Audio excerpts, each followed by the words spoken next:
Assalamualaikum warahmatullahi wabarakatuh. Mania yang berbahagia, ketemu lagi dengan saya Arjun.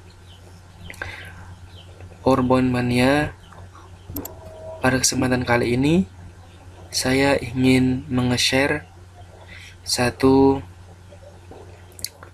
PowerPoint yang barangkali nanti bisa jadi referensi bagi pemirsa sekalian untuk dipakai di presentasi di tempat pemirsa masing-masing. Yang ingin saya share di sini adalah presentasi makalah saya dan teman waktu ada tugas mata kuliah pendekatan studi Islam. Kira-kira nanti kalau di-download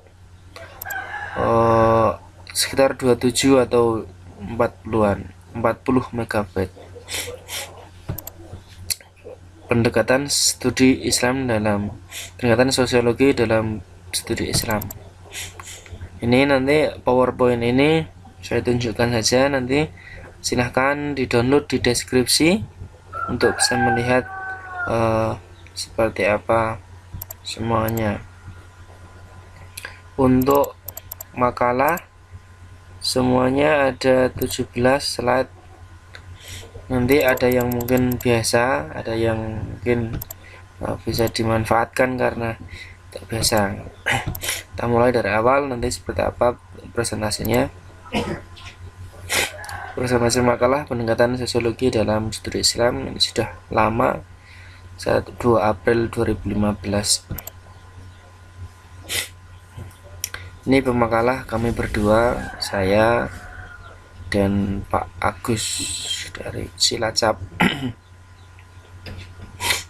Dan desainnya saya seperti ini, seperti yang lainnya mungkin sudah ada yang pernah lihat.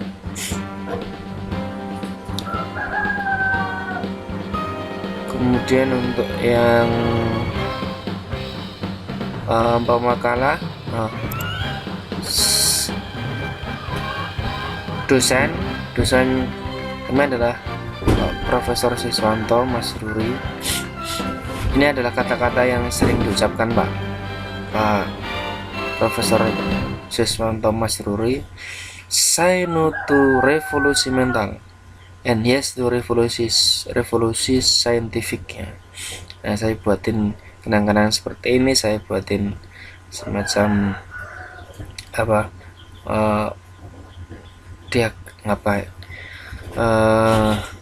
namanya tema ya. Kemudian untuk materinya, untuk menunya temanya seperti ini. Tema adalah jalan seperti ini. Kemudian nanti akan ada pendahuluan, pengertian sosiologi, objek sosiologi, metode dalam sosiologi, pendekatan sosiologi dalam studi Islam, sebagainya. Pokok bahasanya seperti itu dengan tema seperti ini. Selanjutnya adalah pendahuluan. Ini saya berusaha menjelaskan bahwasanya manusia itu memiliki kebutuhan, memiliki kepentingan, memiliki nafsu, keinginan macam-macam, kekuatan yang berbeda-beda, kecerdasan yang berbeda-beda. Karena manusia dengan kebutuhan, kepentingan, nafsu, keinginan, dan banyak sekali kepentingan-kepentingan yang mereka miliki, sehingga terjadi interaksi sosial. Interaksi sosial yang banyak itu akhirnya yang menjadikan manusia perlu belajar kepada yang lebih pintar. Manusia perlu menikah dengan lawan jenis, punya anak mana akan mencari guru dan sebagainya. Nah, kemudian karena butuhnya interaksi, ingin dihargai dan sebagainya, maka selanjutnya manusia akhirnya berinteraksi dengan yang lainnya. Nah, konsepnya seperti ini. Dan dosen karena ingin merasa kuat dan sebagainya, karena ingin tinju dan sebagainya ini. Kemudian akhirnya yang itu jadi timbul permasalahan juga, permasalahan sosial setelah interaksi ini. Kemudian ada yang perang, ada yang teroris, ada yang dari zaman dulu dan sekarang karena banyaknya kepentingan manusia dan itu hanya ada perang, ada teroris, ada tawuran karena tersinggung dan sebagainya. Macam ini semua yang menjadiin tidak bagus. Kemudian jadi permasalahan sosial ini ada pengasuhan, kemiskinan, ada korupsi dan sebagainya. Ini semuanya bagaimana Islam memandang atau memberi solusi bagi permasalahan-permasalahan sosial yang ada ini. Nah, Islam menyebar ini seperti arahnya kemana? Oleh sebab itu pendekatan memerlukan pendekatan dalam memahami Islam. Ini pendekatan yang dipahami tidak boleh hanya satu aspek saja.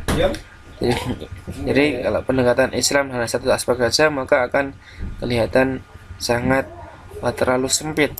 Maka diperlukan pendekatan teologis normatif dalam hal caranya. Kemudian ada pendekatan sejarah, pendekatan psikologis, kita lihat fenomenologis, ada filosofis, ada antropologis, ada sosiologis. Nah, di sosiologis inilah yang kami bahas.